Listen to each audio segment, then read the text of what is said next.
میر حاصل خاں بدنجو اور ان کے عظیم والد میر غوث بدنجو کی بیماری اور پھر مہینوں ہفتوں میں رخصتی حیرتناک طور پر بڑی مماثلت ہے۔ سن 88 کے انتخابات میں اپنے ہی حلقے گزدار میں شکست کے باوجود میر غوث بدنجو نے اس پیرانہ سالی میں بھی حوصلہ نہیں ہارا اور ایک بار پھر اپنی جماعت کی تنظیم سازی اور سیاسی جدت کو مصروف کر لیا۔ اچانک اطلاع ملی کہ بدنجو صاحب لندن ڈاکٹری معائنے کے لیے گئے ہیں۔ واپسی پر کراچی میں یوسف مسیح خان کے گھر پر ملاقات ہوئی تو چہرے کی سرخی ماند ہوتے دیکھی۔ بدنجو صاحب نے اپنے مخصوص توانا لہجے میں کہا، اس بیماری نے میرے خاندان کے کئی بزرگوں کو مارا مگر میں اسے شکست دوں گا۔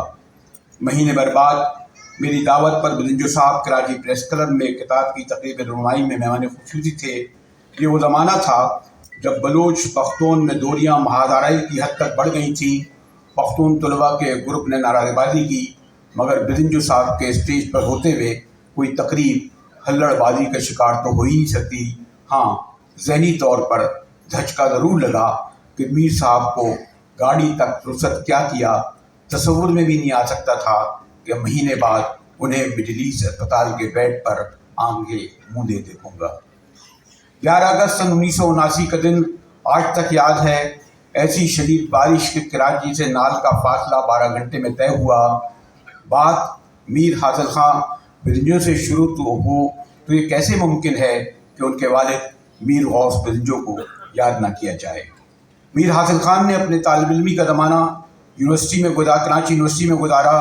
ملاقات تو ہوتی مگر ان کے والد سے جو ہمارا تعلق تھا اس کا پاس رکھتے ہوئے ہمیشہ سیاسی گفتگو سے پرہیز کرتے ہوئے احترام سے ملتے۔ میر غوث بدنجو کے سیاسی وارث ان کے بڑے صاحبزادے میر بزن ہی تھے۔ کراچی یونیورسٹی میں انہوں نے ایک نمایاں طالب علم لیڈر کی حیثیت سے بڑی شہرت حاصل کی۔ یونیورسٹی سے نکلنے کے بعد عملی سیاست میں اپنے والد کے نقش قدم پر چلے۔ سن 73 میں نیشنل عوامی پارٹی کی حکومت ختم ہونے کے بعد جب نیب کی قیادت جیلوں میں چلی گئی تو میر بزن نے اگلے 4 سال بڑی جرأت و استقامت سے جیل کاٹی۔ بدنجو صاحب کے انتقال کے بعد سن 1990 کے انتخاب ہوئے تو میر بزن 2 حلقوں سے قومی اسمبلی کے رکن منتخب ہوئے اور پھر ایک ضمنی انتخاب میں میر حاصل خان نے کامیابی حاصل کی۔ یوں اپنی ہنگامہ خیز سیاست کا آغاز میر حاصل خان نے محض 32 سال کی عمر میں کیا۔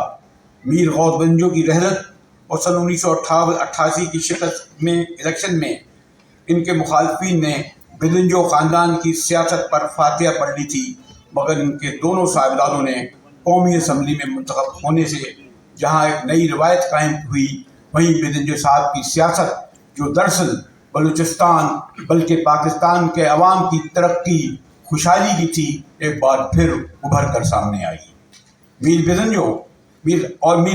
میر حاصل خان اپنے مزاج، نشست و برخاست اور سیاسی روابط کے اعتبار سے مختلف نہج پر ہیں۔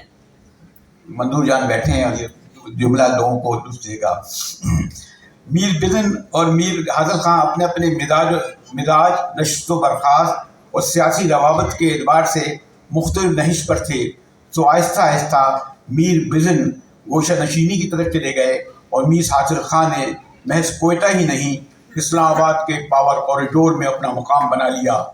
یہ کہنا مشکل ہے کہ آج نیشنل پارٹی کو بلوچستان میں جو مرکزی حیثیت حاصل ہے اور قومی سطح پر جو اس کی موجودگی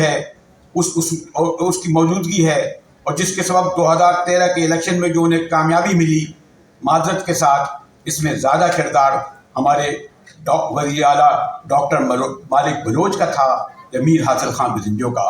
مگر حقیقت یہ ہے کہ 80 اور 90 کی دہائی میں بلوچستان میں ترقی پسند، سیکولر، قوم پرست سیاست کا جو شیرازہ بکھرا اسے ایک وسیع پلیٹ فارم پر لانے میں جو کردار ڈاکٹر مالک بلوچ اور میر حاصل خان نے بڑی محنت اور تحمل مزاجی سے ادا کیا، اس نے مستقبل کے بلوچستان کو مذہبی اور مہم جو ہے نا انتہا پسندی سے بچا لیا۔ 2018 کے الیکشن میں باغ کے حقیقی بابوں نے جو ایک غیر حقیقی قیادت کو آگے لا کر نیشنل پارٹی کو اقتدار سیاست سے باہر کیا، اس پر مورخ جو بھی کہے، مگر اب اس کے نتائج سامنے آنا شروع ہو گئے ہیں۔ رئیس اکثریت سینٹ کے الیکشن نے پوری کر دی۔ میر صادق خان سنجرانی کے مقابلے میں میر حاصل خان کو جو شکست دی وہ پاکستان کی سیاسی تاریخ کا بدنما داغ ہے۔ میر حاصل خان نے انتہائی جرأت سے، جب کوئی نام اس وقت نہیں لیتا تھا اور ان کے ساتھ بہت سارے لوگ چپ تھے، اور ان سے جب سوال ہوا کہ آپ کو کس نے شکست دی تو اس نے کہا حمید نے۔ کسی نے پوچھا کون حمید، تو انہوں نے کہا نہیں پتا، میں بتا دیتا ہوں، ISI کا چیف ظفر حمید، پرویز حمید۔ اسلام آباد میں چودھری اعتراض کی اعزازی تقریب میں میر حاصل خان سے آخری ملاقات ہوئی تو بعد میں ایک ہی میز پر سرگوشیوں میں گفتگو ہوئی۔ سینٹ کے وہ 14 بروٹس کون تھے جنہوں نے وفاداریاں تبدیل کر کے صادق سنجرانی کو چیئرمین بنوایا؟ میر حاصل خان ایک دو نام لے کر خاموش ہو گئے۔ میں نے طبیعت کا پوچھا تو کہا امریکہ جانا پڑے گا۔ میرے چہرے پر افسردگی دیکھ کر میر حاصل خان نے مسکراتے ہوئے کہا میں ابھی اتنی جلدی نہیں جاؤں گا۔ آغا اسپتال میں جب داخل ہوئے تو اطلاع ملی تو مجید بلوچ نے تشویش کا اظہار تو ضرور کیا، مگر ساتھ یہ بھی کہا فکر کوئی بات نہیں۔ مجید بلوچ سے کہا شام کو ملنے چلتے ہیں، مگر انہوں نے کہا ڈاکٹر نے مکمل پرہیز اور آرام کا کہا ہے۔ پھر شام کے پہلے پہر میں خبر آ گئی کہ اگست کا مہینہ اور نال روانگی کا وہی مرحلہ درپیش تھا۔ میں نے نال جا کر میر بزن سے پرسہ کیا جو خود ان دنوں بیمار رہتے ہیں۔ آواز نے ساتھ چھوڑ دیا ہے، ہاتھ کی جنبش سے شام کو بیٹھنے کا کہا۔ مجید بلوچ کو اشارے سے حکم بھی دیا، مگر شام تک رکنے کی ہمت نہیں ہوئی۔ یہ کتاب جو میں نے مرتب کی میر حاصل خان پہ ادھوری اور نامکملی سے ہی، مگر عقیدت اور نذرانے کی کوئی حد نہیں ہوتی، یہ جاری اور ساری رہتی ہے۔ شکریہ۔